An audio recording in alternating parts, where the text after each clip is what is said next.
আসসালামু আলাইকুম প্রিয় দর্শকবিন্দু, কি অবস্থা সবার? কেমন আছেন আপনারা সবাই? আশা করছি অনেক অনেক ভালো আছেন। আল্লাহর রহমতে আমরাও ভালো আছি, আলহামদুলিল্লাহ। দর্শকবিন্দু, বিষয় হচ্ছে কয়েকদিন থেকে আপনার বিশেষভাবে কয়েকটা কমেন্ট আমি দেখতে পাচ্ছি।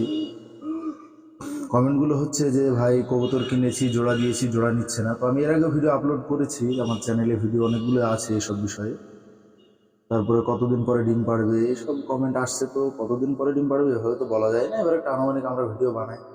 তো ভিডিও বানানো আছে, তারপরে যখন দর্শকরা যখন বলে তখন নিজে একটা খুবই আকাঙ্ক্ষা যায় যে না আরেকটা ভিডিও এর থেকে ভালোভাবে যদি আপলোড দিতে পারি।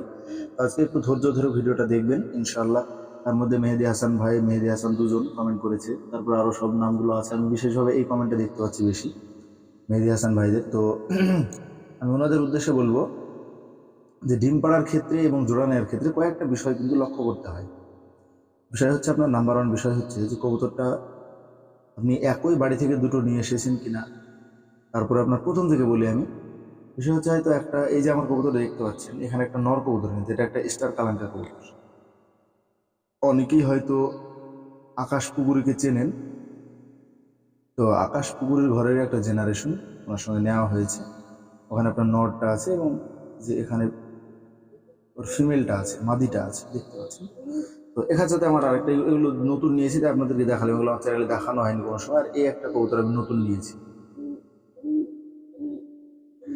তো এখন নাম্বার ওয়ান বিষয় হচ্ছে যে যদি কবুতরের বয়স কম হয় সেক্ষেত্রে জোড়া নিতে একটু সমস্যা করবে, আর যদি খুবই বেশি বয়স্ক হয় জোড়া নিতে সমস্যা করবে। এবং আরেকটা বিষয় যেটা আমি বারবার বলে থাকি সেটা হচ্ছে, এই যে কবুতরটা এখন দেখতে পাচ্ছেন আপনার স্ক্রিনে, এটা হচ্ছে কিন্তু একটা ফিমেল কবুতর। তো এই কবুতরটার কিন্তু আমি যেখান থেকে নিয়ে এসেছি ওখানে কিন্তু জোড়া ছিল, অলরেডি জোড়া ছিল। আমার নিয়ে আসা 2 সপ্তাহ মতো হয়েছে। তো 2 সপ্তাহতে কিন্তু ওর নিজস্ব যে জোড়াটা ছিল নর, ওকে কিন্তু ভুলতে পারবে না। আর নিজস্ব নরকে যদি ভুলতে না পারে, ও কিন্তু অন্য কোনো মানে নরের সঙ্গে জোড়া নেওয়াটা ওর পক্ষে কিন্তু সম্ভব হয় না, বা জোড়া নিবে না। কমপক্ষে নরের ক্ষেত্রে হলে একটা নর মাদিকে ভুলতে অনেক সময় লাগে, কিন্তু মাদির ভুলতে একটু কম সময় লাগে, কিন্তু যে কোনো একটা নরের সঙ্গে ভালো দিয়ে দিলে জোড়াটা নিয়ে নেয়। আর এবার ওকে আমি জোড়া দিব, ওখানে একটা কবুতর আছে। তারপরে এটা দেখায় আপনাকে, এবার একটা নর কবুতর দেখাচ্ছে আপনাকে। নর যদি আপনি হয়তো কারোর বাড়িতে জোড়া দেওয়া ছিল আপনি নিয়ে আসলেন, বা একটা মাদি কারোর বাড়িতে জোড়া দেওয়া ছিল আপনি নিয়ে আসলেন, সেক্ষেত্রে কিন্তু আপনাকে 1 থেকে 1.5 মাস অপেক্ষা করতেই হবে। আর যদি আপনার বাড়িতে একটা নর অনেক দিন থেকে সিঙ্গেল আছে, আপনি একটা মাদি নিয়ে আসলেন কোথা থেকে, সেক্ষেত্রে আপনি 10 দিন থেকে 15 দিনের মাথায় কিন্তু জোড়া দিতে পারবেন। তারপর আপনার বাড়িতে হয়তো একটা মাদি অনেক দিন থেকে সিঙ্গেল পড়ে আছে, আপনি হয়তো একটা নর কোথা থেকে নিয়ে আসলেন, জোড়া দেওয়া ছিল তার বাড়িতে, নিয়ে আসলেন, হট করে জোড়া দিলেন, জোড়া কিন্তু নিয়ে নিন। এবার ডিম পাড়ার বিষয়টাতে আসি। কবুতর ডিম পাড়ছে না, অনেক সমস্যা আসছে সবার কাছ থেকে। তো ডিম পাড়বে কবুতরকে, আমি এর আগেও বলেছি, কবুতরকে আপনার যত 1 কোটি টাকা দামের যদি একটা কবুতর হয়, বা 1 কোটি টাকা দামের একটা পায়রা হয়, বা 1 লাখ টাকা দামের হোক আর 100 টাকা দামের একটা পায়রা হোক, তাকে কিন্তু ধান আপনারা খাওয়াবেন। হ্যাঁ, অবশ্যই অবশ্যই ধান খাওয়াবেন। এখানে আমার আরও আরও পায়রা আছে দেখতে পাচ্ছেন। ধান কিন্তু আপনারা খাওয়াতেই হবে আপনাকে। হ্যাঁ, আমি এগুলো স্টার কালাঙ্কা নিয়েছি, আমার কিন্তু অনেক পয়সা পড়েছে। আমি কিন্তু ধান খাওয়াই।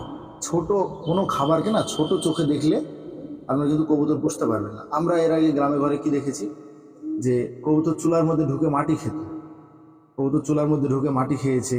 তারপরে আপনার নিচে উড়ে গিয়ে লোকের জমিতে হয়তো ফসল কেটে নিয়ে সেগুলো খেয়েছে কুড়িয়ে কুড়িয়ে। কিন্তু এখন সেই সিস্টেমটা নেই, এখন পুরোটাই আমরা বন্দিভাবে কবুতর পালিয়ে দেখতে পাচ্ছি। পুরো বন্দিভাবে আছে আমাদের কবুতরগুলো। এখানে সব আমার কবুতর সব বন্দি। তো বন্দি যেহেতু থাকছে, কবুতরগুলোকে পর্যাপ্ত পরিমাণে ভিটামিন খাওয়াতে হবে। তারপরে আপনার ওদেরকে মাটি দিতে হবে। ডিম পাড়ার ক্ষেত্রে কিন্তু মাটি, গ্রিট, এগুলো কিন্তু একটা অনেক ভূমিকা পালন করে, বিশেষভাবে অনেক অনেক ভূমিকা পালন করে। সেক্ষেত্রে আপনাদেরকে গ্রিট তৈরি করতে হবে। এবং যে কবুতরের ডিম জমছে না, বয়স হয়ে গিয়েছে, তারপরে আপনার যে কবুতর ডিম পাড়ছে না, যে মাদি একমাত্র বাঞ্জা হয়ে যাওয়া বাদে যত রকম সমস্যা আছে, সেটা হচ্ছে আপনার ভিটামিন ই ক্যাপসুল, যেটা ভিটামিন এভিয়ন 400। আপনি নর হয়তো ডাকছে না একদমই, মাদির পিঠে পিঠে হয়তো উঠছে না, ভালোভাবে বলাটাই ভালো, তাহলে আপনারা বুঝতে পারবেন। এবং মাদিটা হয়তো মানে পিঠে পিঠে উঠতে দিচ্ছে না, বা জোড়া নিচ্ছে না এরকম, বা ডিম পাড়ছে না, সেক্ষেত্রে আপনারা এভিয়ন 400 যেটা আছে, নীল কালারের ক্যাপসুল, 5 টাকা করে বাজারে দাম, এখন সব জায়গাতে পাওয়া যায়। নরটাকে 4টে এবং যার সঙ্গে জোড়া দিচ্ছেন মাদি তাকে 4টে। 4 দিন পর পর 4টে, 16 দিন, এক কথায় 16 দিনে 4টে ট্যাবলেট আপনাকে, পুরো ট্যাবলেটটা খাইয়ে দিতে হবে, কোনো ভয় নেই। পুরো ট্যাবলেটটা একটু পানিতে একটু জলে চুবড়িয়ে নেবেন, হালকা একটু পিছলি মানে পিচ্ছিল টাইপের হয়ে যাবে, মুখে দিয়ে দেবেন, খেয়ে নেবে। খাওয়ার পরে বিকেলে হয়তো খাওয়ানো হয়ে গেল, আপনারা আধা ঘন্টা পরে ওটা খাইয়ে দেবেন। 4 দিন পর পর 16 দিনে 4টে খাওয়াতে হবে। গ্যারান্টি ইনশাল্লাহ 100% 100 ইনশাল্লাহ জোড়া নেবেই নেবে। তো সেক্ষেত্রে আপনাদেরকে আমি যে ফর্মুলাগুলো বললাম, কবুতর আপনার খুব বয়স্ক আনলেও হবে না, খুব বাচ্চা আনলেও হবে না। এবার দেশি কবুতরগুলো সেক্ষেত্রে আপনার হয়তো 2-4 মাসের বাচ্চা হলে জোড়া নেয়, কিন্তু গিরিবাজ যদি মিক্স থাকে বা টেডি হয় 7-8 মাসেও কিন্তু জোড়া নিতে একটু সমস্যা করে। তো কবুতর সিঙ্গেল রাখবেন, জোড়া দিবেন, জোড়া নেবে, সমস্যা নেই। আর ডিম পাড়ার সমস্যা বা জোড়া নেওয়ার সমস্যাতেও পিভিয়ন কিন্তু 100% কাজ করে, এবং আপনারা কবুতরকে পর্যাপ্ত পরিমাণে ধান খাওয়াবেন। তো আজকে এই পর্যন্ত শেষ করছি, আবার অন্য কোনো টপিক নিয়ে অন্য কোনো ভিডিওতে দেখা হচ্ছে আপনাদের সঙ্গে। ততক্ষণে সবাই ভালো থাকুন, সুস্থ থাকুন, এবং মেডিসিন পারপাসে আমি ভিডিওগুলো নিয়ে আসছি পরপর, সকলেই দেখতে থাকবেন। আজকে এ পর্যন্তই। আসসালামু আলাইকুম আ রহমতুল্লাহ।